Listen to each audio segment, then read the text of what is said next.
Leonardo Curcio en Fórmula.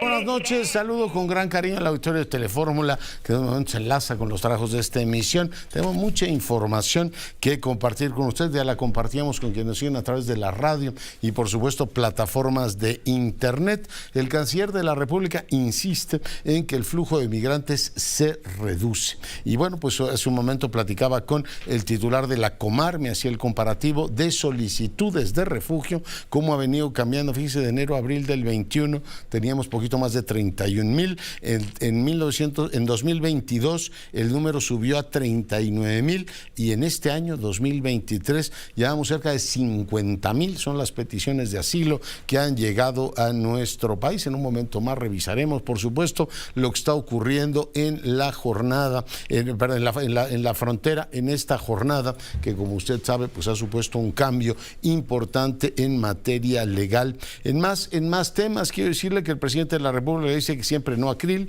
Hace un momento conversaba con el presidente de la Cámara de Diputados, que ya le había puesto fecha al presidente para reunirse. Acusa el PRD al presidente por intervenir en el proceso electoral ante el Instituto Nacional Electoral. Vamos a ver qué dicen allá desde Viaducto Tlalpan. Asesinan en Acapulco un ex corresponsal de varias televisiones, Gerardo Torres Rentería. En un instante iremos a Acapulco. Fíjese que Olga Sánchez Cordero ya se abrió de capa por Claudia Sheinbaum, dice que morirá tranquila si una mujer llega a la presidenta. Dios nos la guarde muchos años, senadora Sánchez Cordero, y bueno, pues que gane la que usted quiera, pero no necesariamente. En fin, habría que poner en esos términos la expresión. Linda Yacarino es la nueva reina del pajarito azul, es nombrada la nueva jefa de Twitter. El Papa y Giorgia Meloni dicen que hay que tener más hijos y menos mascotas. Italia registró efectivamente esto que llaman algunos el invierno demográfico. Fíjese, 400,000 nacimientos por 713,000 muertes.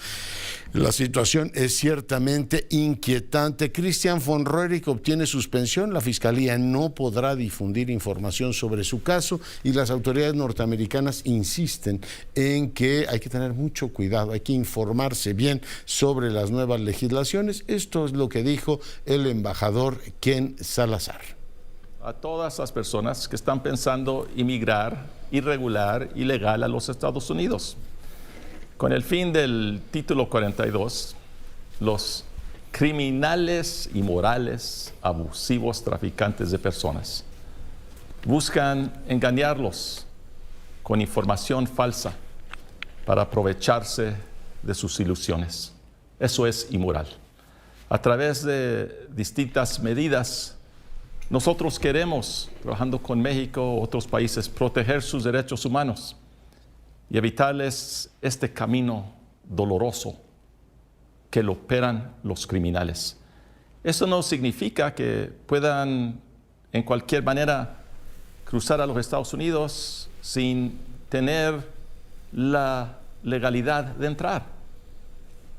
Quien lo haga será deportado.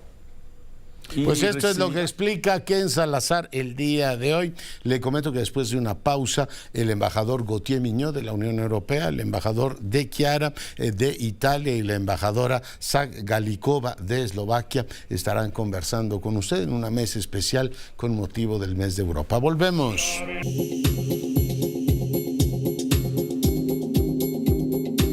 Leonardo Curcio abriendo la conversación. Seguimos con esta transmisión. Como le he adelantado, hoy tenemos la fortuna de recibir en este estudio de Grupo Fórmula a 3 embajadores de la Unión Europea. El embajador europeo Gautier Mignot. Embajador, bienvenido. Gracias, Leonardo. Muy buenas noches. La embajadora Teresia Galikova de Eslovaquia. Embajadora, bienvenida. Gracias, Leonardo. Y el embajador de Chiara de Italia. Embajador, bienvenido. ¿Cómo estás, Leonardo? Siempre un gran placer. Feliz de recibirlos. Y bueno, pues el día de hoy vamos a hablar de la Unión Europea como un socio relevante para México y para América Latina en este mes de Europa. Me halaga mucho que podamos efectivamente profundizar en estos temas. Empecemos con el tema de América Latina y terminamos, si les parece, con México. Es relevante la relación de Europa con América Latina por múltiples razones históricas, y, en fin, que sería largo en estos momentos relatar, pero me encantaría que pusiera de relieve qué es lo más importante en estos tiempos, sabiendo que en los próximos meses tendremos una reunión birregional América Latina-CELAC. Embajador Mignot. Así es. Obviamente tenemos muchos lazos, las dos regiones, desde históricos, humanos, culturales, pero lo más importante creo que son los valores que compartimos de apego a la democracia, a los derechos humanos. Y también hay una presencia económica europea en América Latina que a veces se olvida. El cúmulo de inversiones europeas en América Latina es superior a las inversiones europeas en China, Japón, India y Corea acumulados. Entonces hay realmente una presencia muy fuerte, en particular aquí en México, pero son dos regiones que se han un poco distanciado políticamente esos últimos años, un poco como viejos amigos que no se han visto en mucho tiempo, y pensamos que es realmente hora de volver a reunirnos, y por eso esa cumbre los 17 y 18 de julio en Bruselas. ¿Es posible recuperar el espíritu de Guadalajara, de aquella inolvidable cumbre birregional, ahora en Bruselas, embajador, donde, entre otras cosas, el multilateralismo fue el elemento que unía las dos regiones? Así es, llevamos 8 años sin reunirnos a nivel de jefes de Estado y de Gobierno. Los 33 estados de la CELAC, la Comunidad de Estados Latinoamericanos y Caribeños, y los 27 de la Unión Europea. Muchas personas, embajadora, dicen que la visión birregional a veces oculta la visión bilateral que pueden tener cada uno de los integrantes de la Unión Europea con los distintos países de América Latina que ahora tienen también prioridades diferentes. A veces es complicado unir tal diversidad, embajadora. Sí, es cierto. Para Eslovaquia, México es el socio más importante entre todos los países de América Latina. Inclusive tenemos más doble comercio que con Brasil, que es una potencia. Sí, para Eslovaquia, México es importante, y en el año pasado hicimos una misión empresarial aquí en México, primera misión empresarial, por cierto. Tuvimos una visita de viceministra de Relaciones Exteriores, y hace 2 semanas estuvo aquí viceministra de Defensa en la feria de FAMEX aeroespecial. Entonces sí ponemos mucho énfasis después de 2 años de pandemia para revivir las relaciones entre Eslovaquia y México. Embajador de Chiara.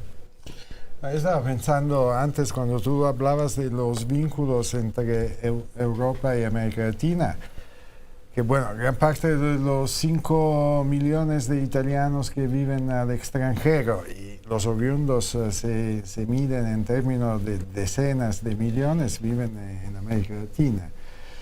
Hay una cercanía, y lo mismo va por los españoles, hay comunidades de franceses, de alemanes muy importantes.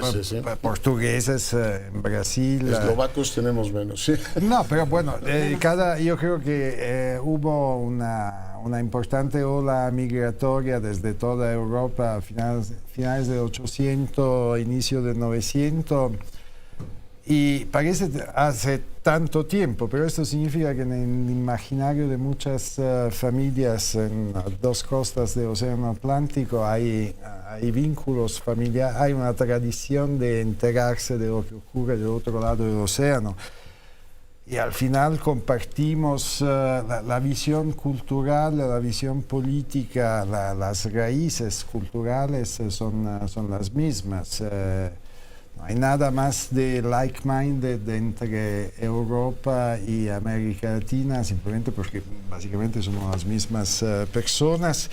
Y desde allí también los importantes vínculos económicos y comerciales de los cuales hablaba Gautier, y yo diría una experiencia de diálogo político que puede ser que se ha ralentizado un poquito en los últimos años, porque todo el cuadro de la evolución de las relaciones internacionales se ha complicado mucho. Pero ha habido siempre muy importantes contactos interpersonales entre políticos de América Latina y de lo que hoy es Unión Europea. También mucha cooperación. Yo he sido embajador de Italia también en Bolivia, y allí los dossiers principales eran dossiers de cooperación. Entonces, relación de larga data, muy fuerte, que queremos relanzar con la cumbre en julio. Uno de los resultados de la cual que se esperan es una institucionalización de este tipo de reunión. Cada 2 años cumbre a nivel de líderes y cada otro año reunión de cancilleres. Veremos, porque no es fácil esta región. Algunos han salido temporalmente de CELAC, como lo hizo Brasil, otros regresan. En fin, la región no es fácil de armonizar por las prioridades políticas de los distintos países, pero preguntarles, dentro de las prioridades que tiene Europa ahora, ¿no? Veo que está el Pacto Verde, una Europa adaptada a la era digital, la economía al servicio de las personas, en fin, las prioridades que Europa se ha planteado, una Europa más fuerte en el mundo, la promoción del modo de vida europeo, también, y la defensa, el impulso a la democracia, la transparencia, los derechos humanos. ¿Cómo se hace compatible con las prioridades que pueden tener América Latina? Y bueno, aprovecho para preguntarle eso, si efectivamente todos estos elementos van involucrando a las dos regiones. Embajador Miñón. Yo creo que sí, hay una coherencia de prioridades. De nuestro lado, efectivamente, es la triple transición verde, digital e inclusiva. Y del lado de la CELAC, como lo vimos en la cumbre que tuvo lugar hace 2 años aquí en Ciudad de México, donde se determinó, que relanzó la CELAC, la volvió a unir y determinó una agenda, pues estaban también esos temas de cambio climático, de lucha contra la pobreza, de tecnologías de espacio, por ejemplo. Entonces, a veces usamos términos un poco diferentes para hablar de las cosas, pero finalmente es un poco lo mismo. Y hay otro tema obviamente importante después de la pandemia, que es la salud, y ahí ya hemos acordado de trabajar sobre ese tema para reforzar las capacidades y la autosuficiencia sanitaria en América Latina. Pero digamos las prioridades que va reagrupando Europa, esto, por ejemplo, de la Global Gateway, ¿no? Esta idea de inversión en infraestructura inteligente, que incluye temas de salud, ¿está enfocada más a otras partes del mundo o se adapta también a América Latina? Es una estrategia global, efectivamente, como puerta de entrada, así se podría traducir Global Gateway en español, hacia esa triple transición. Y se aplica perfectamente a América Latina. Y durante la cumbre de julio queremos definir una agenda país por país de inversión en el marco de esa estrategia del Global Gateway. La idea es fomentar la inversión verde de empresas europeas, reduciendo el nivel de riesgo. Infraestructura de calidad. Con esto, exacto. Estamos hablando de un monto de 300.000 millones de euros, no es poco dinero.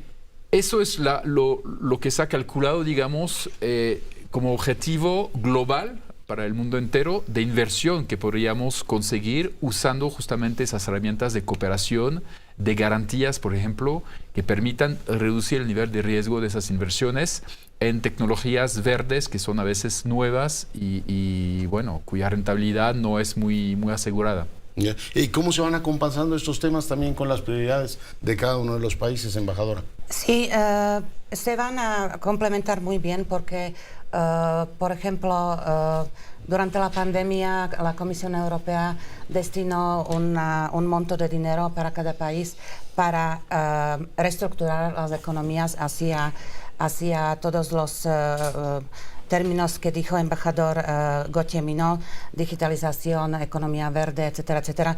Es en un bien no solamente de los países de la Unión Europea, sino es un tema global. Entonces creo que nos vamos a complementar muy bien. Embajador de Chiar.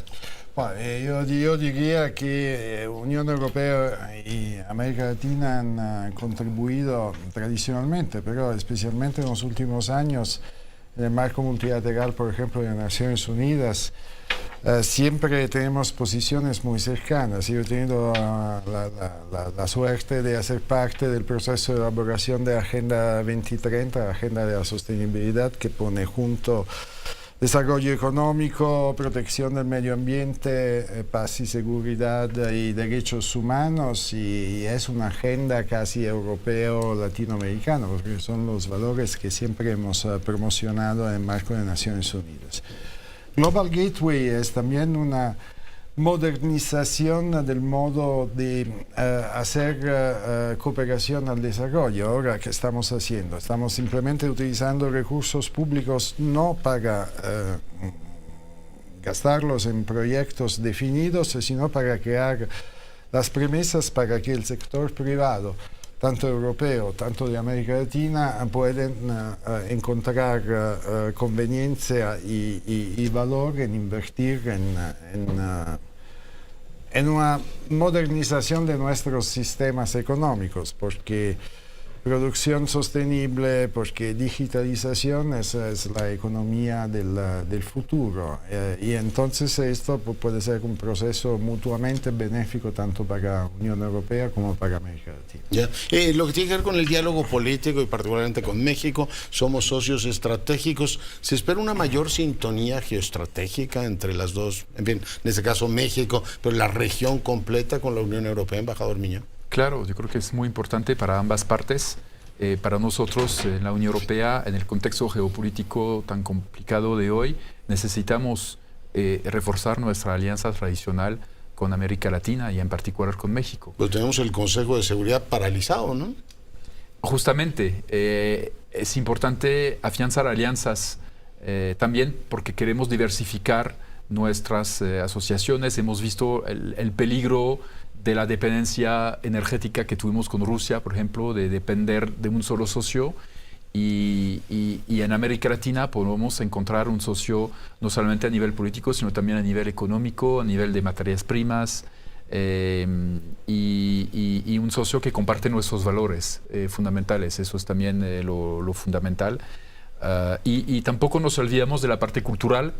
Y una prueba de ello es la invitación de honor de la Unión Europea como a la FIL de Guadalajara de este año. Va a ser la primera vez que la Unión Europea va a participar como invitada de honor en un evento cultural internacional de este tamaño. Entonces es también otra forma de acercarnos, y en la cumbre de julio habrá un foro de la sociedad civil y de la juventud y también una cumbre de negocios. Entonces son también las sociedades civiles de ambos lados, los artistas, los autores, los pensadores que tienen que hablarse, que dialogar. Embajadora. Sí, estoy totalmente de acuerdo con nuestro embajador de la Unión Europea. Estamos preparándonos cada país para la FIL 2023. Desde hace unos meses yo creo que... Yo la escuché leyendo poesía, ¿usted? Ay, no, por favor. Bueno, Sí. Sí. No sabía que me escuchó. Sí, estamos trabajando duro para que FIL 2023 sea un éxito para nuestros países. ¿El tema de la sintonía geopolítica es muy sensible para su país? Mire, es importante para mi país. Nosotros somos vecinos con Ucrania, entonces somos testigos muy cercanos de lo que está pasando ahora en Europa, que parece para un mexicano un conflicto muy lejano, pero que afecta, creo que, todo el mundo. Entonces sí necesitamos una sintonía. Y somos like-minded países, entonces, ¿por qué no? Esperemos que la cumbre, con la cumbre en julio, salgamos más unidos. Estemos más cerca, embajador, de qué. Bueno, yo no podría ser más de acuerdo. He estado tanto en Ginebra como en Nueva York. México tiene un liderazgo reconocido en el marco de Naciones Unidas, tradicional, que nos ayuda mucho a crear puentes de cooperación, por ejemplo, en tema de desarrollo con los países del sur del mundo. Hay muchísimas iniciativas que ven a México jugar un rol de protagonista junto con países europeos, con Italia, por ejemplo, en la reforma del Consejo de Seguridad, con Francia para promocionar una política extranjera feminista. Con Alemania ahora México comparte la presidencia de Equal Rights Coalition para el reconocimiento de los derechos comunidad LGTB. Hay verdaderamente muchísimas iniciativas en las cuales luchamos fianco a fianco. En lo que se refiere a política cultural, yo todavía estoy muy sorprendido, después de 3 años y medio en México, de la facilidad con la cual nosotros organizamos aquí eventos culturales, porque encontramos interés y alianzas por todo lado. El otro día el director del Instituto de Cultura me dijo que el año pasado hemos organizado 140 manifestaciones culturales, que significa casi una cada 2 días y medio, que también con una estructura importante que tenemos con nuestro Instituto de Cultura en Coyoacán es un récord, es un número verdaderamente muy, muy importante. Sí, sí lo es, y ya de fútbol no hablamos porque la victoria de Nápoles, la escuadra napolitana en México se vivió casi como un tema nacional. Finalmente le pregunto, embajador Miñón, el tema de lo humano, decía el embajador de Chiara, hay muchos latinoamericanos que tienen orígenes europeos, algunos países han recibido argentinos, venezolanos que son hijos o nietos de italianos o de españoles, y ha habido un flujo importante de personas. Hoy en América Latina el gran tema es la migración. Veía hace un ratito a la presidenta, por cierto, Meloni, hablando con el Papa del invierno demográfico, ¿no?, de Italia, y que bueno, pues hay que pensar en reactivar la demografía.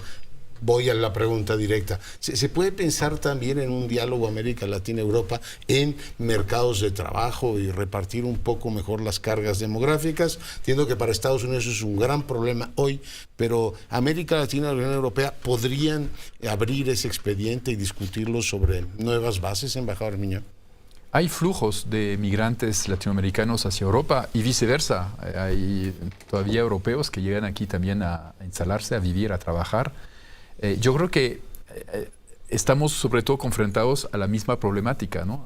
Especialmente en México, lo vemos en esos días, y en Europa también tenemos esa problemática de cómo manejar esos flujos que llegan y que son también la contraparte de nuestra atractividad, ¿no?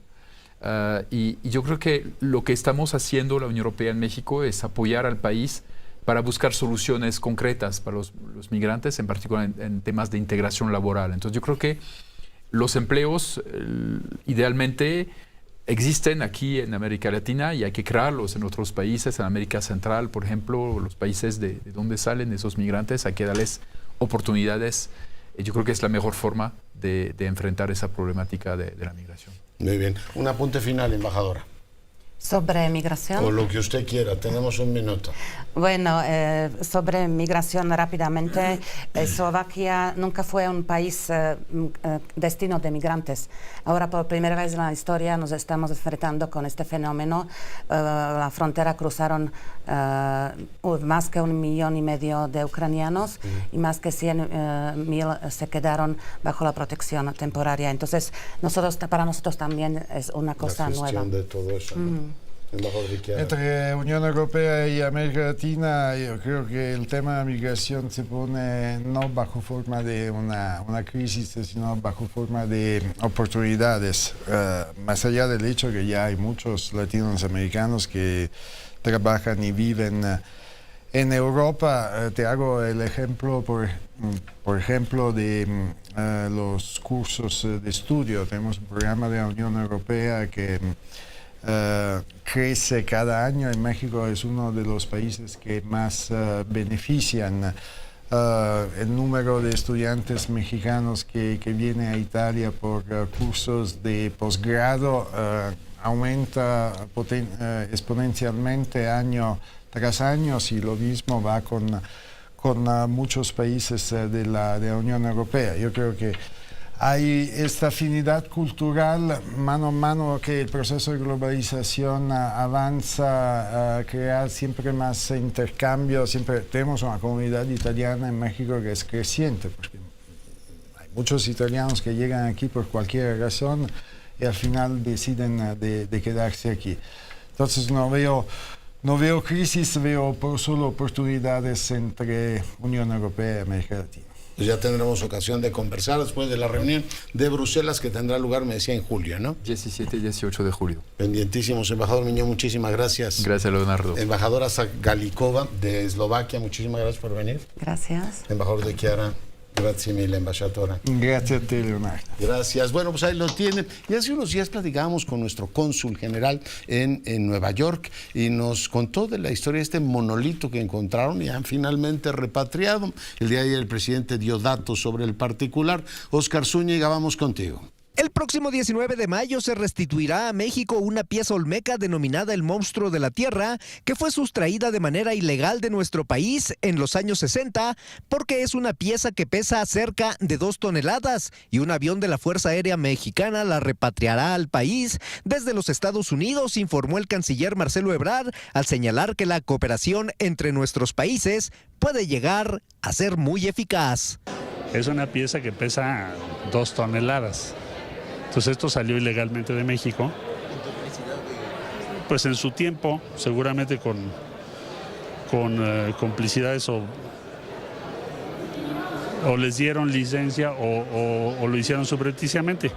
Pero es una gran recuperación y sobre todo también quisiera yo subrayar la labor forénsica de antropología del Instituto Nacional de Antropología e Historia y también demostrar que la cooperación entre México y Estados Unidos cuando se da podemos ser muy eficaces. El responsable de la diplomacia mexicana señaló que está viendo qué materiales básicos en inglés sobre la civilización olmeca se le mandarán al senador Kennedy para que vea la grandeza de nuestro país. Frente a lo que vimos ahí, los exabruptos del senador Kennedy, estoy ahorita viendo en inglés qué materiales básicos tenemos para mandárselos sobre qué es la civilización olmeca, por qué en México se desarrolló el concepto del sistema solar 1000 años antes que Galileo. Estoy buscando algo básico para él, ¿no? Y se lo vamos a mandar en inglés. Agregó que se trabaja de manera conjunta con el equipo de lucha contra el tráfico de bienes históricos para restituir piezas perdidas. Con imágenes de Luis Ramos, Oscar Zúñiga, Grupo Fórmula.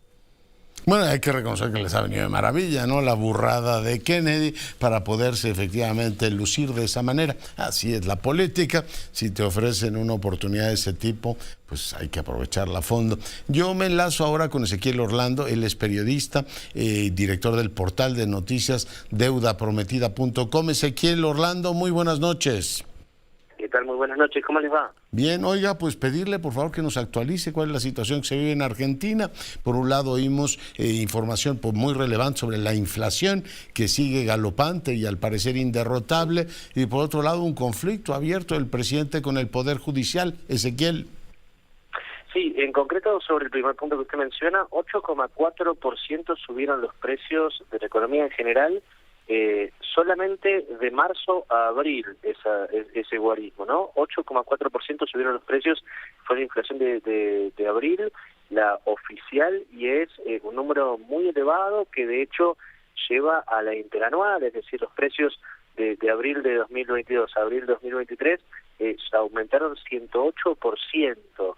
Es una cifra tan elevada que nos lleva, de hecho, a los registros de 2002, la última vez que había habido algo tan abrupto, algo tan en realidad tan escalado, ¿no? Hace 22 años que no teníamos algo de por el estilo, y eso repercute directamente en el poder adquisitivo de los trabajadores, porque los alimentos son los que están incrementándose más, y eso lo sienten las familias en el día a día cuando van a hacer las compras, que cada vez alcanzan para menos.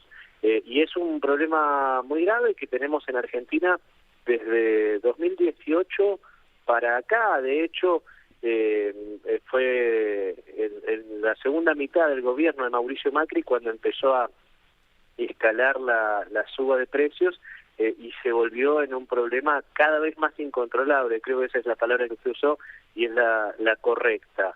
Yeah. Mientras tanto, el otro punto que me planteaba es el problema judicial. Es así. La Corte Suprema de Justicia de la Nación, este fin de semana tiene que haber elecciones en 5 provincias. Bueno, la Corte Suprema suspendió los comicios para 2 de las 5 provincias que votaban este fin de semana en Argentina por una lectura que están haciendo en concreto sobre las constituciones provinciales, en concreto sobre gobernadores que se presentan a reelecciones, ¿no? Y eso fue respondido en duros términos por el presidente de la Nación. Ya. Bueno, pues en duros términos, un presidente de la Nación que no se va a presentar a reelección, Ezequiel. Exactamente. Alberto Fernández adelantó ya que él no va a plantear un segundo mandato, a pesar de que está dentro de las posibilidades. De hecho, en Argentina es muy común que todos los gobernantes Sí, postule Néstor para lo un hizo. segundo mandato. ¿Se le lee esto como una derrota en toda la línea? Se lee esto como, entiendo yo, ¿no? Hay dificultades dentro de la coalición gobernante, que es la del Frente de Todos, y yo lo que interpreto también por esta parte es que Alberto Fernández no busca perjudicar a toda la coalición, planteándose, porque en todo el mundo se ha visto que los oficialismos perdieron, ¿no? Después de la pandemia, porque fueron muy golpeados. Muy castigados. Ezequiel Orlando, me suena la campana. Muchas gracias por el enlace. Por favor, un placer. Un saludo para todos. Gracias. Pausa, volvemos. Facebook, Leonardo Curcio.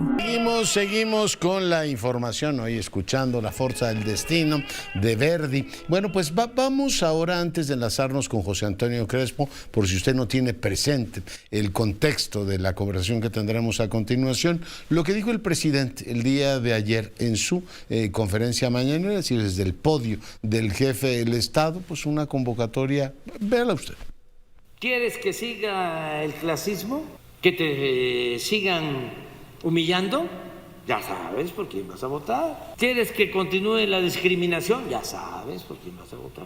¿Quieres que se sigan entregando los bienes de la nación a particulares y a extranjeros? Ya sabes por quién tienes que votar. ¿Quieres que por el bien de todos primero los pobres? Ya sabes también por quién vas a votar. ¿Quieres que continúen las pensiones para los adultos mayores? Ya sabes por quién vas a votar. ¿Quieres que sigan ganando 500, 600 mil pesos mensuales los ministros de la Corte? Ya sabes por quién vas a votar. ¿Qué partido? Pues ya cada quien que decida, ¿no? O sea, pero la gente se va a dar cuenta. Bueno, pues ahí está el presidente José Antonio Crespo, deja la abierta inteligencia del pueblo mexicano por qué partido van a votar. ¿Cómo estás? Buenas noches. ¿Qué tal, Leonardo? Buenas noches. Pues esto supera la peor época de la chachalaca mayor, ¿te acuerdas? Así es que él reclamó que Vicente Fox estaba haciendo una especie de campaña indirecta al decir no hay que cambiar de caballo a mitad de río. Pues todo el mundo entendíamos de qué se trataba, pero era muy indirecto. Y hay que recordar, en ese momento la ley no prohibía que el presidente pudiera decir su campaña. Sin embargo, ante los reclamos de López Obrador, el INE le exigió o le solicitó, no sé cómo decirlo, a Vicente Fox, pues que ya no siguiera con esas sugerencias, digamos, ¿no? Esa campaña velada. Y Fox obedeció. A partir de entonces Fox ya no hizo ese tipo de pronunciamientos, y luego ya, a exigencia de López Obrador, en la reforma de 2007 y 2008, se metió ya la prohibición de que funcionarios y también, desde luego, el presidente, ya no hiciera campaña por su partido, que estaba prohibido. Ahora que ya es presidente López Obrador, pues ahora esa ley ya no le conviene y se la pasa por alto tranquilamente y lo va a seguir haciendo. Oye, dos cuestiones, tú que conoces como Pox el sistema electoral. Cuando en el 6 el propio presidente lleva el caso a tribunales, en aquella época el Tribunal Electoral del Poder Judicial de la Federación dijo, no me resultó muy claro el criterio y seguramente tú lo tienes presente, que las continuas intervenciones del presidente en el proceso electoral lo habían prácticamente puesto en riesgo. Estaríamos ante la misma hipótesis, puede ser que ya el proceso del 24 empiece con visos de ilegitimidad, con estas intervenciones tan abiertas del presidente José Antonio. Eso por una parte, y por el otro, pues yo me pregunto si es un desafío al INE, este INE reconfigurado ahora con la mayoría morenista, de decir, a ver, vengan y díganme algo, ¿no? Ustedes sobre los que me he expresado también. En fin, te pongo los dos temas sobre la mesa, Crespo. Sí, mira, efectivamente el tribunal en su dictamen final dijo, las intervenciones de Vicente Fox, del presidente, pusieron en riesgo el proceso electoral. Pues ahí se le pudo haber contestado al tribunal, decir, oye, pues no, porque no está prohibido por la ley. Es decir, nadie en ese momento podía decirle a Fox, oye, te tienes que callar. Él pudo haber seguido haciendo campaña, lo que pasa es que ante la solicitud del INE de que ya no siguiera haciendo campaña, él acató. Pero nada se lo prohibía, la ley no se lo prohibía. Entonces, y en aquella época López Obrador consideraba inequitativo que el presidente participara en el proceso electoral. Sí, pero esa era una opinión personal porque la ley no lo prohibía. Es hasta después que se mete en la ley. A mí me parece que que el tribunal ahí puso una pequeña concesión, dado que pues, había mucha crítica de su resolución, de su dictamen. Yo mismo hice una crítica al dictamen del tribunal, no por eso, por otras cosas. Entonces yo creo que el tribunal puso una pequeña concesión de decir, sí, cierto, la intervención de Fox no era adecuada y hasta puso en riesgo el proceso. Fox pudo haber respondido, ¿y dónde está la ley que me lo prohibía? Y además pudo haber dicho, y yo me callé cuando el INE me dijo que ya no siguiera hablando. En cambio ahora sí está prohibido, y ahora además estoy casi seguro que López Obrador no va a atender ningún llamamiento que hagan desde el INE. En el INE no hay mayoría de Morena, en los consejeros. Hay 2 o 3, desde luego la presidenta nueva, que sí están inclinados, pero no hay mayoría en el Consejo que sea afín o que podamos decir que es afín a Morena. Pero supongamos que el INE le dice algo a López Obrador como debería de hacerlo, y que incluso el tribunal eventualmente lo pueda ratificar. ¿Veo a López Obrador acatando eso? No, para nada. Fíjate que, no sé, seguramente has oído a muchos por ahí analistas que están diciendo, yo creo que el presidente va a renunciar en algún momento a su cargo, va a dejar algún encargado para ser abiertamente el coordinador de campaña de su partido. ¿Por qué tendría que hacerlo si tiene la mañanera, no? Exactamente, pero yo más bien lo que creo es que sí va a ser el coordinador de su campaña, pero sin renunciar a la presidencia. No, bueno, pues ya está haciendo el programa, ¿no? Los temas de la campaña, etcétera. Pero, Crespo, te lo pregunto de nuevo. ¿Está poniendo en riesgo el presidente la integridad del proceso del 24? Pero fíjate que sí, desde luego que sí, pero mucho por otras razones mucho más poderosas que esa. Claro, esa también, porque la ley lo prohíbe. Yo nunca he estado tan de acuerdo en que los funcionarios no puedan opinar y decir, pero así está la ley que él exigió, hay que recordarlo.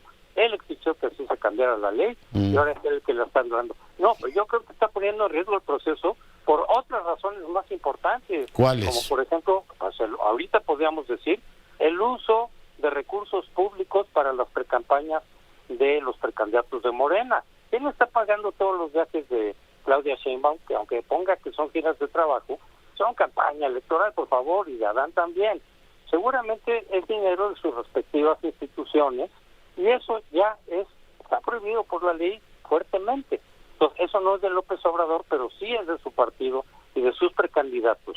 Y yo podría anticipar que de aquí al 24, López Obrador va a incurrir en cuestiones más graves que simplemente decir, ya saben por quién votar.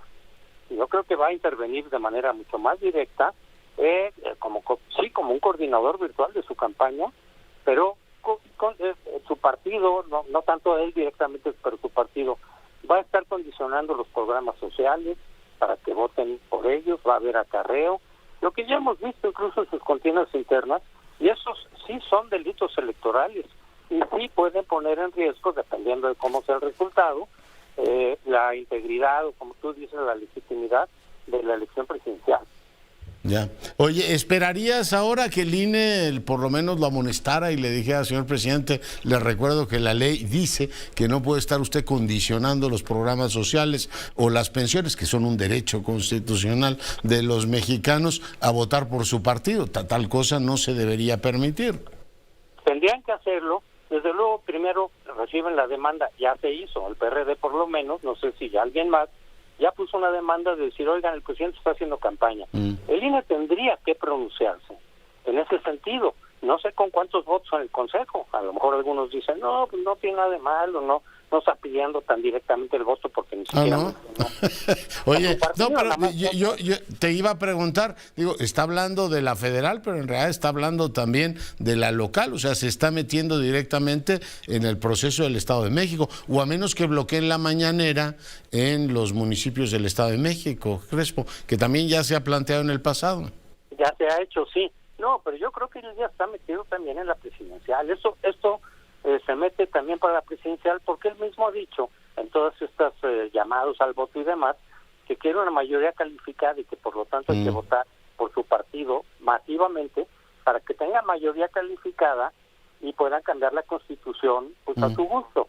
Es eso ya es la presidencial. Eso no es el Estado de México ni Coahuila. Bueno, pues son las que están corriendo, Crespo. Yo por eso digo que bueno, el impacto que ahora tienen en este proceso, también igual que para el 24. Pero bueno, te agradezco mucho el tiempo que has estado esta noche con nosotros. Con mucho gusto, Leonardo. El doctor Crespo, él es articulista del Universal, compañero para fortuna mía en el Primer Plano. Y bueno, pues yo tengo el Estado de México, entre otras cosas, porque hoy leí a Lourdes Mendoza, como siempre lo hago, y ella dice que probablemente esté cerrando ese proceso electoral, que las encuestas estarían efectivamente sugiriendo que algo ocurre precisamente en el Estado de México. Yo la saludo. Mi querida Lourdes, ¿cómo estás?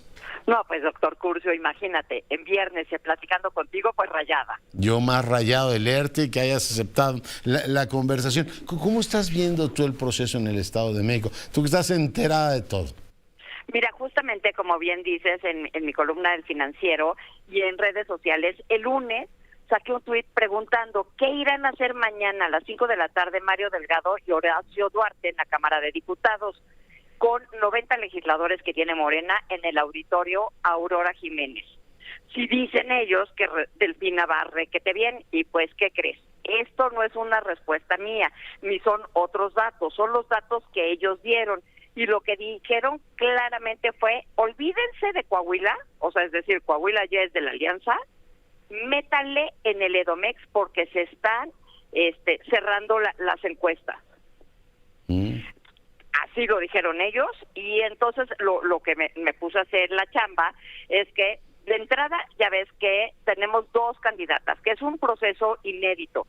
No es un triunfo de las mujeres que hoy están en la política, es un triunfo de mujeres que han estado luchando por nosotras, porque nosotras las mujeres podamos tener un espacio en la política, pero desde hace, podemos decir, al menos 2 décadas, ¿estás de acuerdo? O sea, esto no es de la 4T. Entonces, tienes por un lado a una Delfina Gómez, en donde no nada más es una delincuente electoral, que está ya sentenciada por el TRIFE por haberle quitado dinero a los trabajadores de Texcoco, pero que además sabemos que en el primer debate del Estado de México, ella dijo, no, bueno, a mí no me cayó el dinero, si alguien se lo quedó el partido.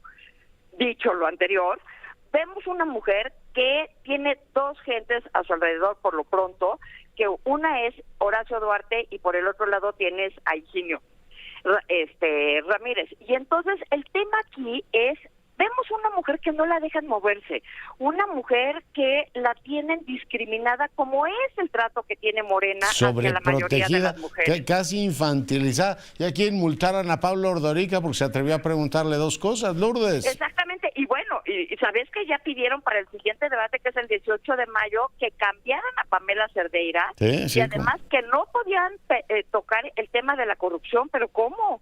Si esa es una de las banderas de Morena. Entonces, ¿no? Pero ojo, aquí hay un tema importantísimo, y déjame decírtelo. Ella tiene como el jefe de la campaña a Horacio Duarte. ¿Quién es Horacio Duarte para la gente que nos está escuchando en este momento? Él era el jefe de las aduanas. Él sale entre muchas señalamientos de corrupción, por decirlo menos, por estar aliado con los Carmona. ¿Quiénes son los Carmona? Son unos guachicoleros, en teoría, que financiaron la campaña. Al menos sabemos de Mario Delgado y de Américo Villarreal en Tamaulipas. Uno de ellos fue muerto, asesinado a balazos en San Pedro, ¿no? Y el hermano, que se llama Julio, desapareció, doctor. Un día desapareció del rastro del territorio mexicano. Dicen las malas lenguas que, ¿qué crees? Que se fue de testigo protegido con la DEA. Pero entonces dices, caray, ¿cómo que de testigo protegido con la DEA? Si eran guachicoleros, y la DEA ve el tema de drogas. No guachicol, ¿no? Efectivamente. Oye, ¿y a Del Moral cómo la ves? A la candidata valiente. ¿Sabes qué? A la candidata valiente no le habla a nadie con ese eslogan de valiente. ¿Quién es valiente? Y justamente lo que le están diciendo es que sí ha venido recortando la distancia que tiene contra la señora Delfina, porque sin duda es mucho más preparada que Delfina, pero la campaña está siendo muy mala. No dice que va a ser en 3 temas importantísimos: inseguridad, corrupción y en temas de salud. Entonces, que lo que dicen es que la señora lo que tiene que hacer es moverse del war room que tiene, salir a la calle y ella empezar a dar una nueva cara, y que si tiene tiempo o no tiene tiempo, sí tiene tiempo. Y esta semana, apenas ayer, Sociedad Civil empezaron a sacar ya unos letreros en donde dicen, vamos a votar, hay que llevar 10, cada persona que va a votar tiene que llevar a 10 personas para estar votando. Y ojo, en el 2021, antes de las elecciones, nadie creía que la alianza iba a recuperar el territorio de, por lo menos, el corredor azul y un chorro de lugares, y la alianza le ganó en el Edomex a Morena. Oye, ¿y ves a los panistas dispuestos a jugarse el resto por Del Moral, o están así como diciendo, bueno, te acompañamos, pero si pierdes no es asunto nuestro? Pues es que, ¿sabes qué? Yo no creo que sea tanto de los panistas o no. Yo lo que más veo es que los priistas son los que no están saliendo. Pues estamos viendo que la alianza sí está haciendo la chamba, pero ¿y el gobernador? A ese nadie lo ha visto salir a dar la calle. No, ayer que veía al presidente llamar a votar, ¿no ves a un Del Mazo decir, oiga, presidente, pues no se mete en el proceso, o me meto yo también, ¿no? Exactamente. ¿Y sabes qué? Que también es un tema de sociedad. Y ojo, en México, en la Ciudad de México, en el 21, la sociedad salió a votar, y pues ya vimos que le ganaron, la sociedad civil le ganó a Claudia Sheinbaum, y hoy tienen más alcaldías la alianza que el propio Morena. Y ese tema de la participación los debe traer inquietos, ¿no? Exactamente. Entonces yo creo que por eso Mario Delgado y Horacio Duarte fueron a decir, y vamos a ver si Delfina, si el 18 de mayo se presenta o no en el debate. Pero por lo pronto lo que tiene que hacer la candidata valiente, que a nadie le habla con valiente, es decir, ¿qué nos va a ofrecer? Y otra cosa importantísimo, hacer una campaña de contrastes. ¿Cuál es la diferencia entre ella y Delfina, que dice que gracias a Dios Georgina se salvó de un feminicidio?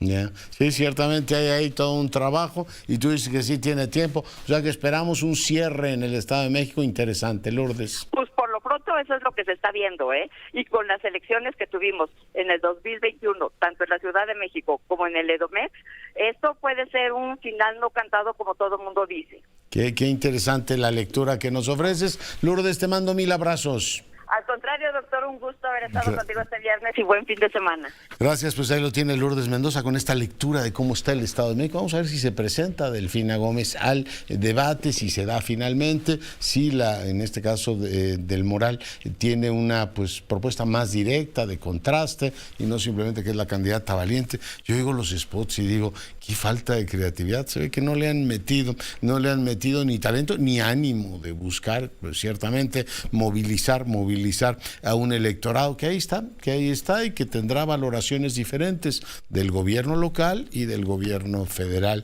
y que bueno, pues estas elecciones en gran medida se miden también en los dos ámbitos, en el local y en el federal. Nos vamos, descanse, tenga un fin de semana espléndido y sea rabiosamente feliz, se lo merece.